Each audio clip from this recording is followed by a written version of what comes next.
Welcome to the Black American channel of the free and the brave. Today we're getting into black fatigue. You saw the title and the thumbnail, but I'm not just gonna throw out a bunch of videos of black people acting like complete fools and animals and then criticize and say how much we need to do better. Not today, at least, maybe tomorrow.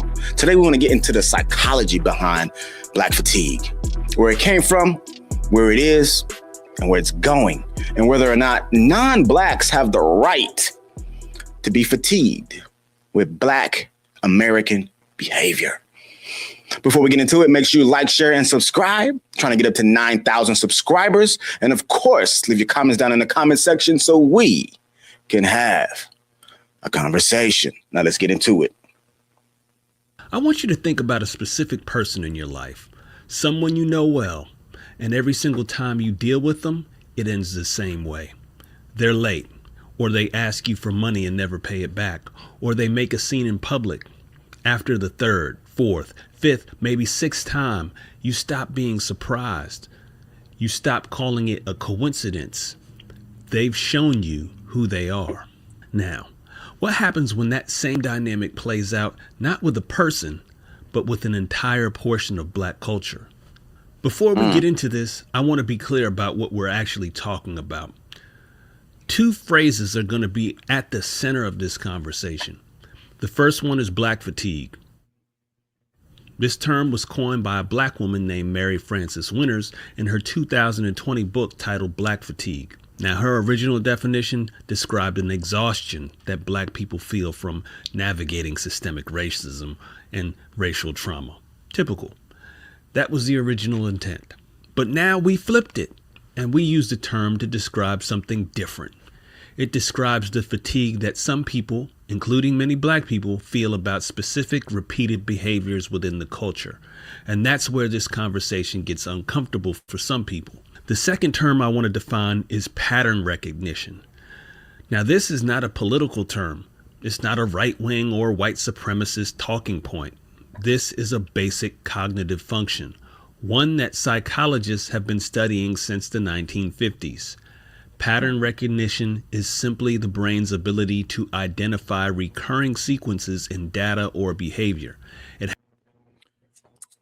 Let's pause it real quick and let's react. So he talked about black fatigue, the original term, who was coined by a black author in her 2020 book titled, of course, Black Fatigue. Now, the original term or the original meaning definitely has merit, and it's definitely a real feeling that black people actually have amongst the world and society and the country that we live in.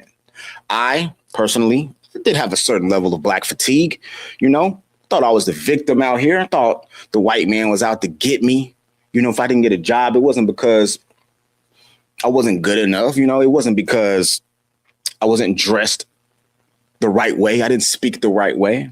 It was just because the white man was holding me down. All the passive aggressive situations that may occur, things that were just completely paranoid on my behalf to go out into the world thinking that everybody is out to get me. That's where that has come from. But now it has turned into the rest of the world being tired of black people's shit. Let's keep going. It happens automatically. When you avoid a certain road because there's always traffic at that time, that's pattern recognition. When you stop lending money to a specific friend because they never pay it back, that's pattern recognition, right? It's not prejudice or a prejudgment. It's experience that leads people to expectation. So the question I want to put on the table is this. When people express black fatigue about certain behaviors within our culture, is that racism or self-hatred? Let me stop. Let me answer that question. No. Black fatigue is not racist. And like he said, black fatigue is pattern recognition. Now, statistics show black people have extremely high crime rate per capita to be only 12% of the population. And even within that, it's even a smaller percentage because it's mainly the males, which would be maybe about 6%, maybe a little less, since there are actually more black women than there are men who are giving black men a terrible, terrible stereotype, or just leaning into that stereotype. And even within that 6%, it's maybe 1% of that 6% that is doing all this craziness, all the videos we see, all the violence, all the activities, the unsavory activities. It's not all of us, but it's always us. Can we somehow rectify the situation? And that's the violent crimes, because the women have a part in this too. I'm not gonna leave y'all out. We see the videos too, the fights, the hair pulling, the grabbing, climbing through Wendy's drive-through windows, running amok. I saw a video of this one high-calorie black woman went behind the counter at Chipotle and made her own bowl. I don't know what happened. They didn't give her enough sauce or enough steak or something. She went back there and made her own bowl. What we doing? People can see us. Let me keep rolling. Or is it pattern recognition? See, now I already know what some of you are thinking, but hold that thought, because before we get to any conclusions, I want to show you the specifics, and then we can decide together if the word fits. First, we're going to address public behavior. Now, we've all seen the videos, and I mean we've all seen them. That includes white folks, Asians, everybody's seen them. We've seen. Exactly. Black people, everyone can see it. Everyone can see it now. We got body cam footage. We got surveillance. We got everything. Ring cameras, whatever the case may be. Of course, cell phones, you're on tape, you're on camera, everywhere you go. And we can see it. Everyone can see it. And we tired. Everybody is tired. The craziness in parking lots at gas stations, fast food restaurant crash outs, shopping malls adding curfews and bans on teenage shoppers without parents, school bus brawls, cursing at teachers, so on and so forth. There's a reason that a certain category of these videos circulates with consistent frequency involving black participants. Mm-hmm. Now, you can argue that this is selective filming. Okay, but when you've seen it play out dozens, then hundreds of times, at some point that stops being a coincidence. It starts being an actual data point. Exactly. So within my research, within my content farming, I have distinctly on several times, several accounts, I have tried to go out and seek out white crime, white people fighting, white people just chimping out, pretty much. It's so hard to find. Very few. I don't even recall finding any. Of course, they're getting fights and stuff. We do see it here and there. But oh my God, black people.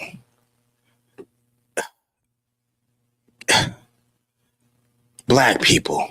That's all I got to say. So now my second piece of evidence, that's the glorification of criminality in our culture. The music has changed. When I was growing up in the 80s and 90s, hip hop was critical of criminals. Many rappers were telling you exactly what life in the streets would cost you with songs like Self-Destruction by Boogie Down Productions, featuring a ton of other artists from that scene at the time.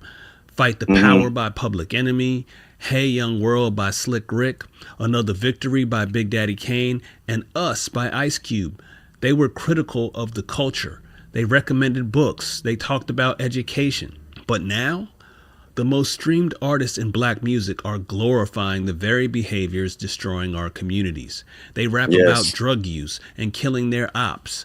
Several of them don't even seem literate. And the audience for that? Largely our children. This is so true. This is so true. 90s music, 90s hip hop. Gotta be the golden age. Of course, there was Uncle Luke and things of that nature, depravity music like that. We still had to go out and twerk and get down. But there was so much more consciousness, so much more substance to the music. Today, you can't even name a conscious rapper rapping about anything positive. I mean, maybe one or two here and there, but if they're not glorifying crime, narcotics, taking somebody's wife, being financially irresponsible, things of that nature on the men's side, or, the women dressing absolutely provocative to the max, talking about their sexual organs and how juicy they get, what's that, WAP, talking about things like that. If they're not talking about that, then they get no radio play. And the craziest thing about that is we control what we intake.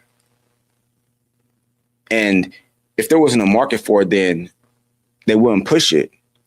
So we're actively taking in the music, the soundtrack of the stereotypes being held up. We're taking in that soundtrack and living it out in real life. Because once you feed the youth with that kind of music, that soundtrack of life, they want to go out, they want to live it, they want to act it. We need to focus on education. We need to focus on good music again. I'm not saying throw hip hop and rap away, but let's focus on being positive. Let's focus on reading books. Let's focus on our vocabulary, our education. Let's focus on our family. Let's not raise these kids where they're just listening to all kinds of explicit lyrics growing up. Like, I just had a newborn baby and I haven't lived. I mean, I had kind of started listening to rap music in general, unless it was like older stuff. But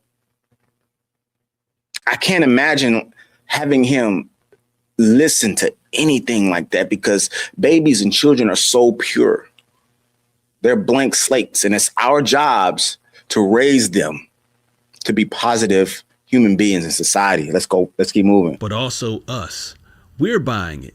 We're streaming it. We're putting it in front of our children. And then we act surprised when our children replicate the actions that they hear on the records. And that brings us to pattern number 3, the third pattern, the blatant resistance to accountability. And this is the one I think matters the most. When these patterns get pointed out by Black voices, by data, by documented statistics, the response from a significant portion of our community is not, let's fix this. It's, you're a coon. Or you're carrying water for white people. The reflex to shut down the conversation rather than engage with the evidence. I've talked about this before. That reflex is its own pattern, right? Now, here's where it gets interesting. These 3 patterns are not opinions. They're observable, documentable, repeatable events. And when something is observable, documentable, and repeatable, that's what we call a pattern. And when something is a pattern, the appropriate response is to recognize it, not to call the recognition racist or self-hatred. Hold on, I'm going to stop right here. If this is a conversation you think needs to happen, hit that like button and subscribe. We're going to keep having these discussions. I'm going to go ahead and put the original video link down in the comment section or in the description. So go ahead and give the channel some love. Now, is pattern recognition ever misused? Absolutely. People can observe one incident, overgeneralize, and apply it to an entire group unfairly. That is a prejudgment, and it's worth distinguishing between the two. But so when you do that, say you're a Hispanic man and you have Black fatigue, okay?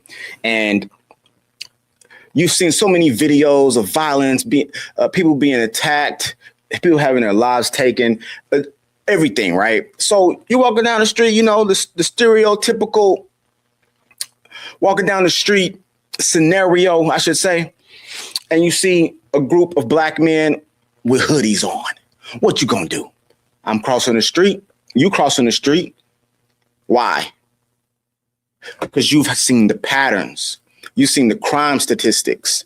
You know the probability of you walking down the street on the other side of the street as those black individuals with hoodies on greatly decreases the likelihood that you will be robbed, beaten, or even worse.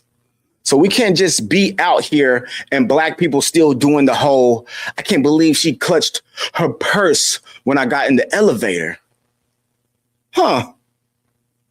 Is she being racist or is she recognizing patterns? Because I've gotten to the certain point to where I can't even blame somebody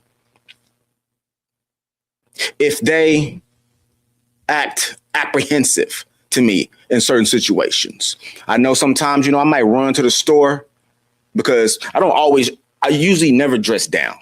That's just not my style. I'm a fashion designer by night. So, I'm always on top of my personal appearance. But, sometimes I got to make a late night run or any time of the day run where I run to the store real quick, grocery store real quick. I throw on a hoodie, some sweatpants, some slides or whatever. And I might not be looking as savory as I would any other time. I need to shave. I'm all scruffy, I can look like that. I got dreadlocks. I understand that. So I cannot even get mad when the rest of my community is running out here giving everyone else a reason to clutch their purses. You can't even get mad. Here's what I want you to consider. The difference between prejudice and pattern recognition is evidence. If you have documented, repeated, observable behavior, that's a pattern. If you're drawing a conclusion from a single incident or a stereotype, that's a prejudice. And most of the people expressing black fatigue right now are not working from stereotypes. They're working from video footage, crime statistics, a lived experience. That's pattern recognition. Let's be clear about that. Thomas Sowell once said, when you want to help people, tell them the truth. When you want to help yourself, tell them what they want to hear. The black fatigue conversation is uncomfortable. I understand that. But the discomfort isn't the enemy. The patterns are the enemy. And if our response to pattern recognition is to attack the people doing the recognizing, whether they're black or white, then we're not solving anything. We're just making sure nobody talks about it. I'm gonna cut the video right there. Again, I'm gonna leave the link to this video down in the description, guys. I just want to say it's up to us to change the patterns. It's up to us to change the stereotypes, because I believe there was once upon a time when the propaganda was actually incorrect about black people.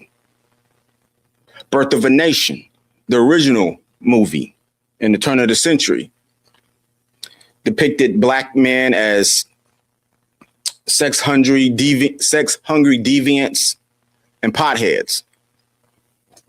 It was to create fear in the community of non-blacks. Today, we've completely owned all those negative stereotypes.